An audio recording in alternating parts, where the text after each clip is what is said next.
ကဘာပေါ်မှာကြောက်သားတွေကိုထွင်းထုပုံဖော်တဲ့ကြောက်စစ်အတတ်ပညာဟာသမိုင်းမတိုင်မီခေတ်မှစတင်ခဲ့ကြကြောင်းလေ့လာသိရှိခဲ့ရပြီးမြန်မာနိုင်ငံမှာပန်းတမော့ပညာလို့ခေါ်ဆိုကာ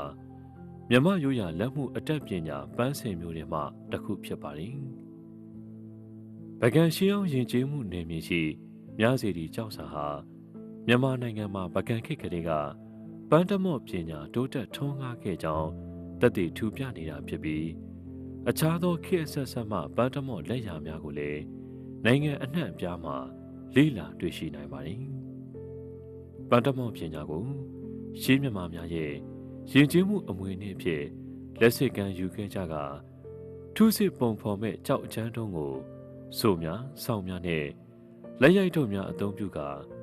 မလိုအပ်တဲ့ကြောက်သားများကိုခက်ခဲစွာဖယ်ထုတ်ပြီးထုစစ်ခဲ့ကြတာဖြစ်ပါတယ်။မာရဝိဇ္ဇဗုဒ္ဓရုပ်ပွားတော်မြတ်ကြီးထုစစ်ချိန်မှာတော့ဤပညာအတတ်ပညာများဖွံ့ဖြိုးတိုးတက်လာတာနဲ့အညီရှေးခေတ်ရိုးရာပန်းတမော့လုပ်ငန်းကိုခေတ်မီနည်းပညာများနဲ့စက်ကရိယာများအသုံးပြုပြီးတပ်မတော်သားအင်ဂျင်နီယာများက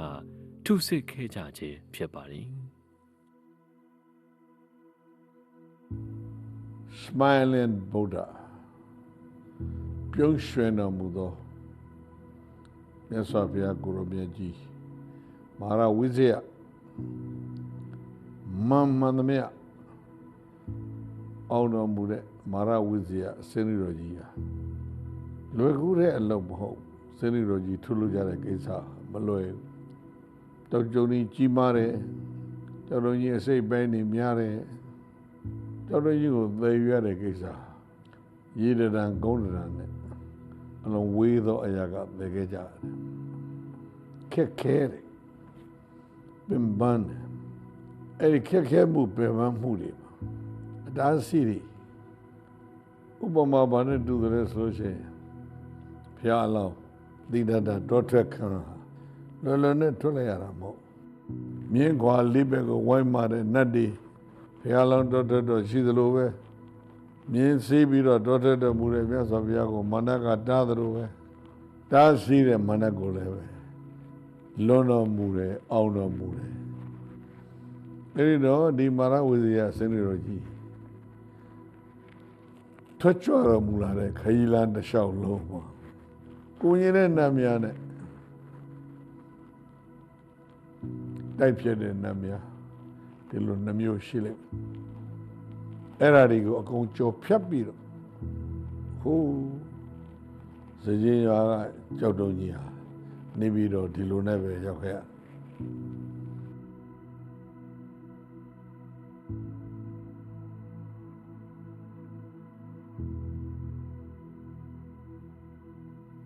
မဟာဝိဇ္ဇယ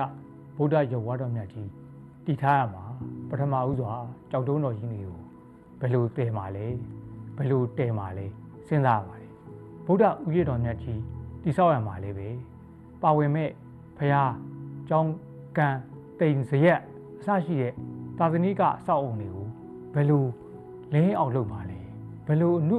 တစ်ခုမှလက်ရာတွေဘိတုကာပညာတွေထည့်သွင်းမှာလဲဒါတွေကိုလည်းစဉ်းစားရပါတယ်အဲ့လိုကြီးမားကျယ်ပြန့်တဲ့လုပ်ငန်းစဉ်ကြီးအောင်မြင်ဖို့အတွက်မှာဆိုရင်တော့အရေးကြီးဆုံးက conceptualization ဖြစ်ပါတယ်အဲ့ဒီ conceptualization ကိုတော့ဥဆောင်ဘုရားတကာဖြစ်တဲ့တပ်မတော်ကာကွယ်ရေးချုပ်ဗိုလ်ချုပ်မင်းကြီးမင်းအောင်လှိုင်ကရရှိခဲ့ပြီးတော့ဥဆောင်ခဲ့တာပဲဖြစ်ပါတယ်ဗိုလ်ချုပ်မင်းကြီးအနေနဲ့2010ခုနှစ်မှာ Taj Mahal ကိုရောက်ရှိခဲ့ပြီးတော့ပင်မအဆောက်အုံကြီးတစ်ခုဝိုင်းရံထားတဲ့အဆောက်အုံတွေရေပန်းရင်ပြင်လျှောက်လန်းအစရှိတာတွေပါဝင်တဲ့ဥယျာဉ်ကြီးတစ်ခုကိုတိစောက်လို့တဲ့ဆန္ဒဖြစ်ခဲ့ပါ2019ခုနှစ်မှာတော့ Taj Mahal ကိုဒုတိယအကြိမ်တွားရောက်ပြီးတော့အသေးစိတ်လေ့လာခဲ့ပါတယ်အဲ့လိုလေ့လာပြီးတဲ့အခါမှာတော့မဟာဝိဇ္ဇယဗုဒ္ဓရုပ်ဝါတော်မြတ်ကြီးဗုဒ္ဓဥယျာဉ်တော်ကြီးတိစောက်ရေးအတွက်ပထမဦးဆုံးသော architecture sketch ကိုရေးဆွဲပြီးခဲ့ပြီးတော့ဥယျာဉ်တော်ကြီးမှာပါတဲ့အဆောက်အဦတွေရဲ့ lane out ကိုပြုလုပ်ပေးခဲ့တာပဲဖြစ်ပါတယ်ပေါ်ထွန်းလာမဲ့ဗုဒ္ဓဥယျာဉ်တော်ကြီးတွင်မှာပါဝင်မဲ့သာသနိကအဆောက်အဦတွေကို lane out လုပ်ရမှာပထမဦးဆုံးနဲ့ရေးကြီးဆုံးဖြစ်တဲ့ ဗုဒ္ဓရုပ်ဝါဒမြတ်ကြီးတည်ထားမဲ့နေရာကိုရွေးချယ်ဖို့စဉ်းစားခဲ့တာဖြစ်ပါတယ်ဒီနေရာမှာဗိုလ်ချုပ်မူကြီးအနေနဲ့စက်တမီငိမ့်စီလိုတဲ့ဇာနာဖြစ်ပေါ်တာကြောင့်မူလစက်တပီအမြင့်ရှိပြီးဖြစ်တဲ့တောင်ကုန်းနေရာကိုရွေးချယ်ခဲ့ပြီးရင်းမြစ်တော်ဧရိယာတစ်ခုလုံးကိုတောင်ကုန်းအမြင့်စက်တပီနဲ့တညီတည်းဖြစ်စေဖို့အတွက်မြေကြီးလုပ်ငန်းများကိုဆောင်ရွက်စေခဲ့တာပဲဖြစ်ပါတယ်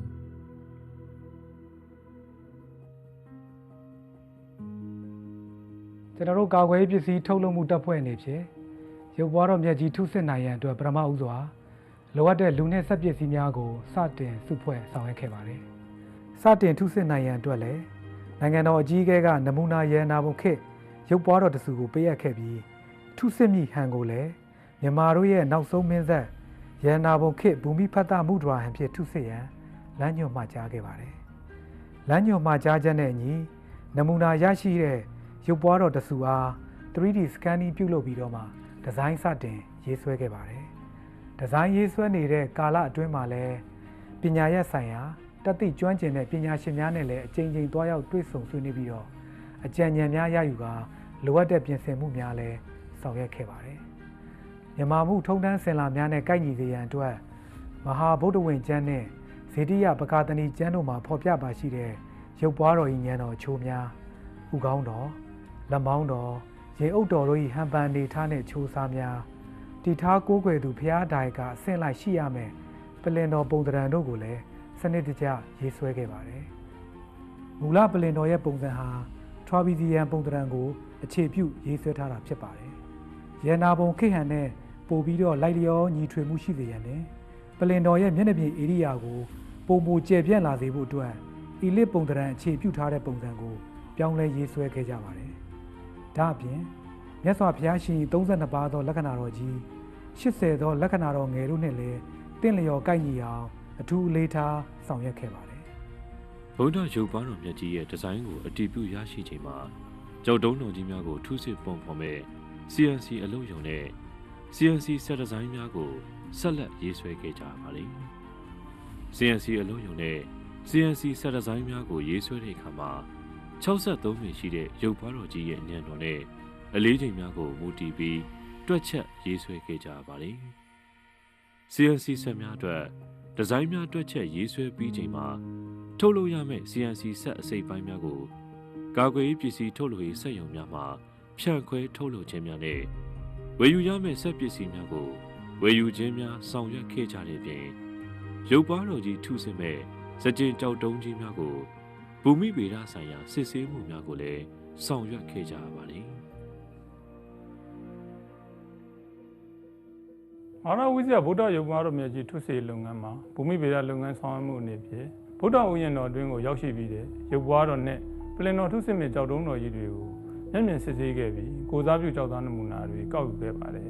။ကြောက်သားနမူနာတွေကိုဘူမိဗေဒလေးလာရေးနဲ့တတ်တူရှာဖွေဦးစီးဌာနဆယ်မြောင်းပညာရဲ့ဖွံ့ဖြိုးမှုလေ့ကျင့်ရေးဌာနဝယ်ပကိုးနဲ့ပြည်ပစေကမာဓာတ်ခွဲခန်းများတို့ပေးပို့ပြီးဓာတ်ခွဲစမ်းသပ်မှုများဆောင်ရွက်ခဲ့ပါတယ်။ဘူမိဗေဒဌာနမှာတော့ Chemical Assay Result နဲ့ Petrology and Mineralogy Section ဓာတ်ခွဲခြင်းများကိုအဓိကထားဆောင်ရွက်ခဲ့ပါတယ်။ဒါအပြင်ဆယ်မြောင်းဌာနနဲ့ပြည်ပဓာတ်ခွဲခန်းတွေမှာလည်း Physical Property အတွက်ဓာတ်ခွဲခြင်းများဆောင်ရွက်ခဲ့ပါတယ်။အဓိကအားဖြင့် Compressive Strength